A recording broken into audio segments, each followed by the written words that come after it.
So for Lionel Goardon, I'm very also pleased to have him with us. He has been working a lot with INRAE technologies. And for today, we will do a kind of interview format to change a little bit.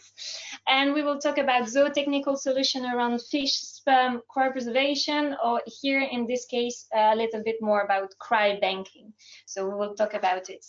I will let maybe Lionel introduce himself. So Lionel, could you introduce yourself, your background, your work, and other missions related to aquaculture? Okay, hello everybody. First, I'm sorry, but my English is a little bit rough, but I don't practice every day, and I'm a little bit rusty. If necessary, I could ask Lucy to translate for me.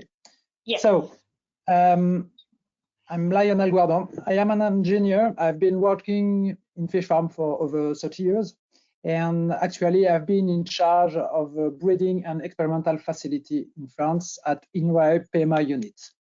I supervise a unit, a team of 8 technicians, 2 engineers, and my work consists of organizing and carrying the mission of my experimental units.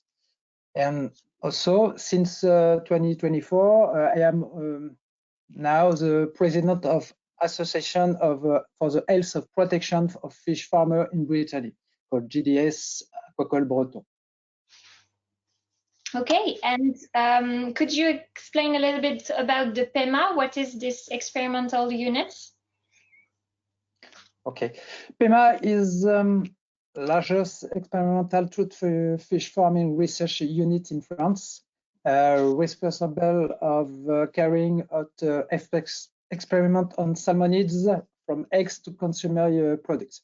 Our mission are hosting scientific program in partnership with various research laboratory or private partner, hosting experiment of INRAE research laboratory, and INRAE's research center for all salmonid genetic conservation, characterization, production, and dissemination of biologic material, and set up experiment on livestock system on operations system. Currently, PEMA is maintaining around 40 line of trout, all select for research. It is a remote trout on isogenic trout mainly, but we have also brown trout.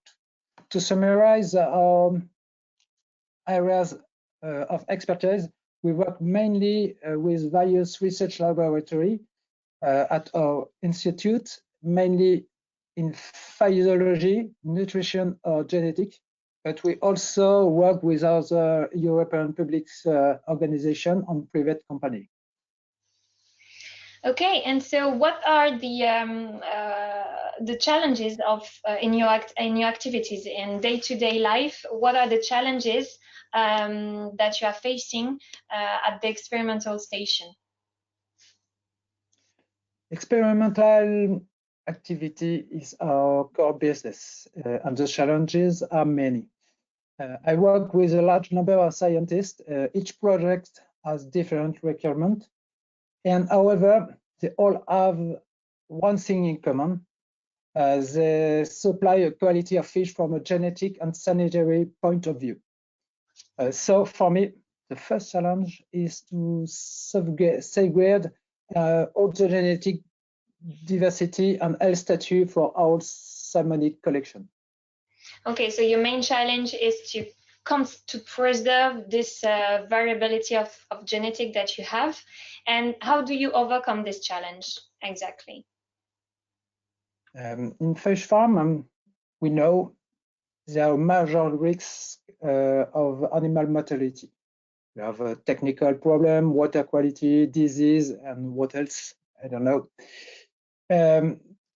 We therefore took number of steps of safety for our collection. And the first step is to take measure on fish farming, health prophylaxis, minimum breeding 2 generations per line, and duplication of breeding tank with PEMA. The second step is to duplicate on the mirror site. We keep in this fish, the other fish farm, we keep a representative sample of fish of each new generation line. And the third step is cryobanking sperm. We cryopreserve semen from a representative sample of each line genetics. Okay, so for you, it's really important to have these three measures. And so you already used this cryobank straws, right? The cryobank straws, you've already used it. Yeah, fatally, yes.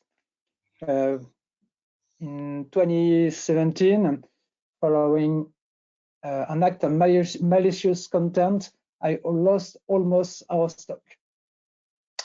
After a real simulation, I can see that measure enable us to regenerate our entire collection within trial. However, we were able to draw several lessons from them. The first lesson is for the measure taken in our fish farm, they are ineffective if there is no more animal. When they die all, you can't do anything. So thanks to the security of the measure we had taken. So it mirrors site or cryobanking. Lesson number two is it is impossible to do anything without a mirror site because we need all female. Maybe we have another solution we'll see later with Vanessa. And however, this mirror site costs very much in terms of money, space, and time. And despite everything, they can also be a genetic loss. That's why we have this first lesson. We understood that the cryobank was essential for part of our security system, but we need to improve this its efficiency. Okay. And so part of this efficiency, what did you implement exactly after the first experiment that you were using this cryobank straws? What did you do exactly afterwards? When we set up the cryobank, we are not aware that all the parameters that could be influence the quality of the straw cements. Today, we have taken the following step to remaining the situation. Whatever happens, the priority is to know what quality straw you enter in your cryobank. That's why we have to improve quality control before and after freezing and before long-term storage. We have also to check what the cause of the variability between fish. Okay, and so you talk about improving quality control before, after, even before long-term storage. Can you explain a little bit more about the quality control that you are doing now? Before freezing, we assess the quality of the cement with a microscope. However, the most important thing is to know the fertilization rate of each batch. That's why we take a sample of the batch and do a controlled fertilization and always compare it within the fresh cement to get a relative value. For example, with rainbow trout female at 2 years, the fertility rate for normal cement is about 80%. And if you have with a frozen cement 80%, that's why the relative rate is 89. And if the batch were too poor quality, we we'd remove it, and if it's possible, we would refreeze them. Okay, so it's very interesting how you calculate your fertilization rates, because you take the fertility of the fresh and you use it to calculate a relatively percentage. So it's very interesting. Thank you. And so you talk about quality control. You talked about also the causes of variability between fish, or maybe ejaculates if you can collect more than once. What were you able to identify as important points for managing variability? Now we know in cryopreservation exact difficulty with fertilization. This you can see when everything go well. Every little mistakes is amplified by cryo. Mistakes about male or female gamete quality, because if eggs are average quality, cryo will amplify this average quality. Yeah, so you mean that even if fresh is good, but with cryo you could see that it's the quality is lower. And so what is your because we have some more time, what is your top tip? What is your advice for who are listening to us from your experience, 30 years of experience? Yes, but we know now, because every little variation in protocol will alter performance, and this will be amplified with frozen cement. You need to be good at everything.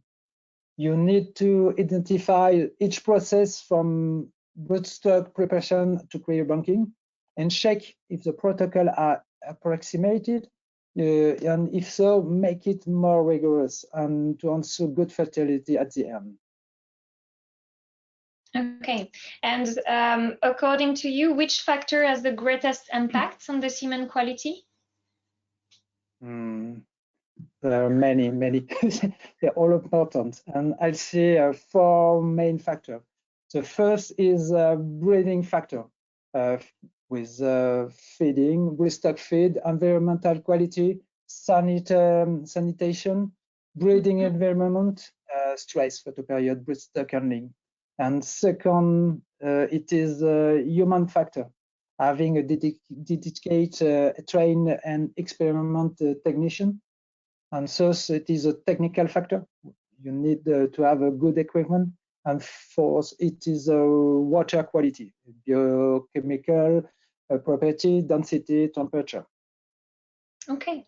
And do you have a concrete example to share? Experience has told us those small variations have a big consequence. For example, for breeding factor.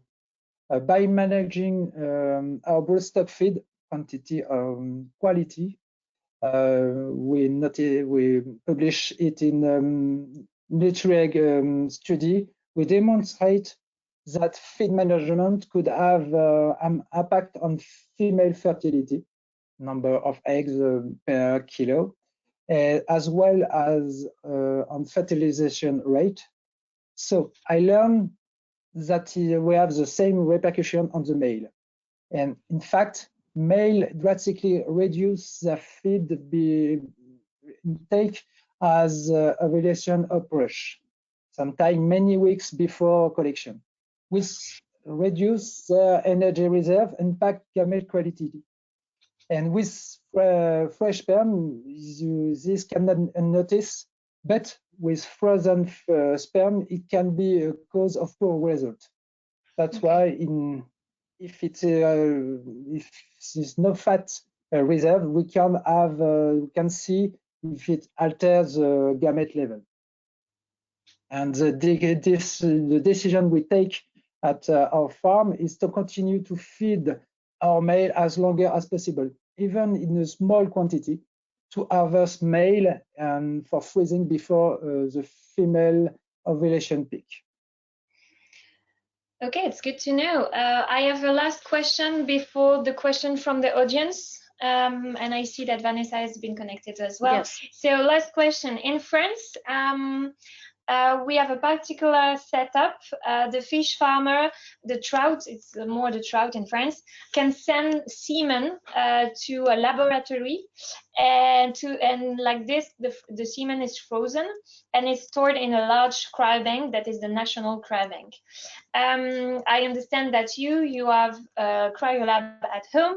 Could you explain why did you choose to do things differently? Okay. Pema, we decide to freeze at home because semen quality is better when frozen immediately and biosafety reason. And first, for our business, health is paramount. And as our farm is free of almost and disease present in fish farm, this is fundamental. So, introducing part of our biosecurity to an external lab, receive sample from every different farm, represent two great risk for us. And secondly, we breed the isogenic line and we produce a poor quality sperm. So being able to freeze milk quickly greatly improve result. And finally, for our organization point of view, it was easier to produce our swell in-house, and this avoid having to send biological material back to on force, make easier for us program on our activity and develop and skill in order to improve our technique. Okay, that makes sense. Okay, thank you, Lionel.